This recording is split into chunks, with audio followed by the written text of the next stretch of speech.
Hey guys, what is up? Since we have new raids coming out, I thought now would be a great time to go over some good add-ons to use while raiding. So I'm going to be showing you guys the must-have tools that I like to use from both a player and from a raid lead perspective.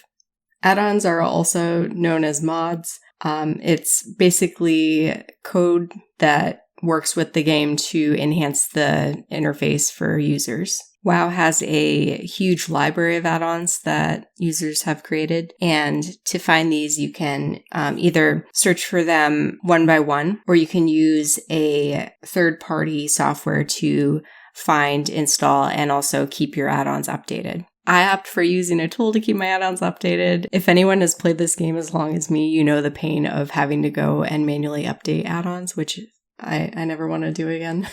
So this is the tool that I use. It's called wowup.io. I used to use the Twitch updater, but when they switched over to the new version, I didn't really care for it as much, so I switched to using wowup.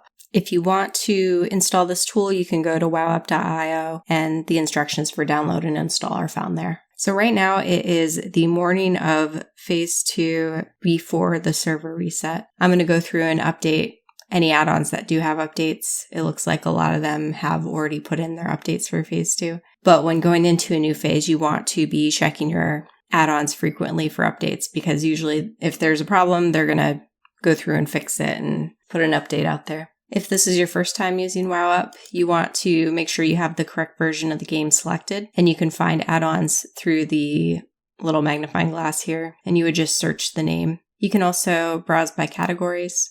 Like if you wanted an action bar, I should really have user frames on this computer, but I don't, because I don't want to set them up, so I'm using default.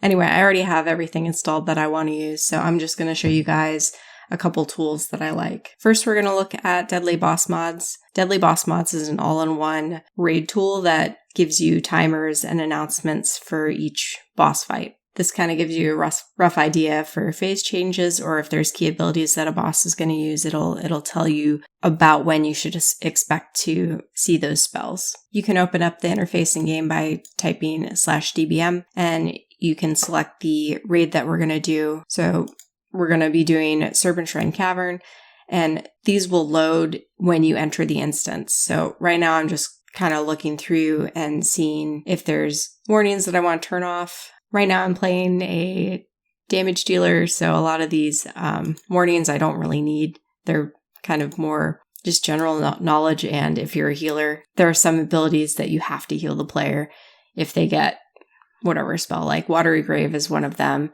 In Hydros, the Water Tomb is another one. Just for examples, those abilities are going to incapacitate players. They can't use Hellstones or Health Pots, so you got to make sure you heal them.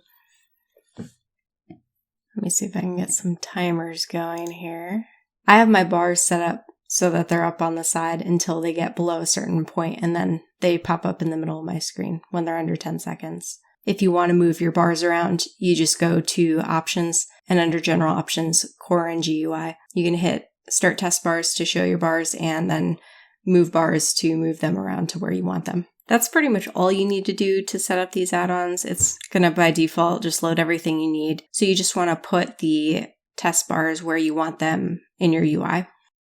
The next add-on that I recommend is using Method Raid Tools. Method Raid Tools used to be known as Exorcist Raid Tools, and you can open it through /ERT or /MRT. This is a tool that I would use if I were raid leading. In general, I'm not really raid leading in my guild currently, but we do use it for communicating assignments. To enable the notes, you do /MRT note, and here is what the interface looks like if you are raid leading and you want to update and add notes to display to everybody. Method Raid Tools also has, like a lot of other really cool features, it can tell you raid cooldowns. So if you want to track like your Bloodlusts, Reincarnates, Innervates, Rebirths, like those raid-wide cooldowns that maybe you want to micromanage for people or call out who needs to be rezzed, this is a good tool to have because it'll show you who has the cooldowns available. My guild also uses the Raid Groups tool for setting up the roster, and they'll do this ahead of time. so that we know exactly like where everybody should be set up, who's getting in the caster group versus who is going to sit like with the healers for DPS and all that. They also have timers built into this. This is a good option if not everyone has deadly boss mods installed, if people are using like different types of raid add-ons, like maybe someone's using bigwigs, then the timer information won't necessarily communicate across the different raid add-ons. So you can use this one to communicate in chat what the timers are. And these are like player set timers for breaks and whatnot. There's some other tools in here that I don't really use, like they have an option for raid attendance, some statistical information. I tend to use Warcraft logs for all that. If you don't already have someone in your raid doing it, you can enable loot chat, and that'll communicate in raid chat what items dropped without you having to do anything. It'll do it automatically for you. If you really like the note function of method raid tools, but you're looking for something a little bit more lightweight, angry assignments has always been a good option, and this is kind of just mainly a note sharing add-on. Fun fact, Angry is one of my old guilds, so I played with them through like all of Cataclysm. So, hi Angry. Another add-on that is a must-have is GTFO. This lets you know if you're standing in something bad, and would highly recommend for anyone who does group content.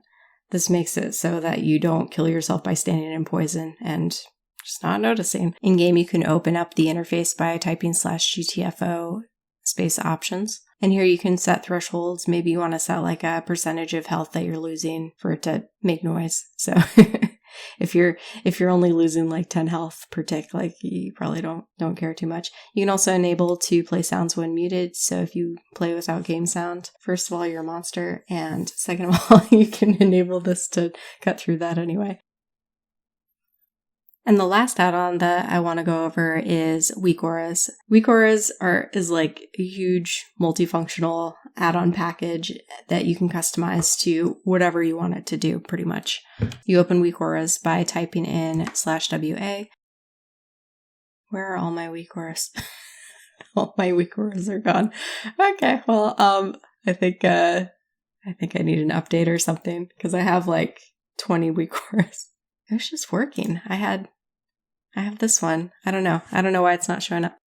If you have an idea for something that you want to build in game, you can create it through the interface here. You can also browse what other users have created through Wago.io, and you would just go to the weak auras section and click on your version of WoW that you're playing, and you can browse these by category. Before you download and install any weak auras from this site, make sure that you check the comments and also check the rating. There have been instances where people have shared weak auras in-game, and you can do this by shift-clicking a weak aura in your menu. I would show you if my weak aura was working, but it is not currently. But there have been instances of people clicking and downloading a weak aura from someone who had malicious intent, and they end up auto-mailing all of their gold to someone in the game. So I don't want that to happen to anyone. That sucks. So make sure you're only installing weak auras from people that you trust, or you're building your own. Anyway, you can go through and look at whatever weak auras people have created. Common ones that I would expect are for the Tainted Core, which is a Lady Vash ability. These might be kind of a good thing to have a weak aura for, because otherwise you might just be playing your character and not be able to move and not be able to find the core in your bag and not know why. So anyway, that's it for this video. I hope you guys find this information useful. Best of luck in Serpentrine Caverns and the Eye. I wish you many purples and few wipes. I'll see you guys in the next one. Bye!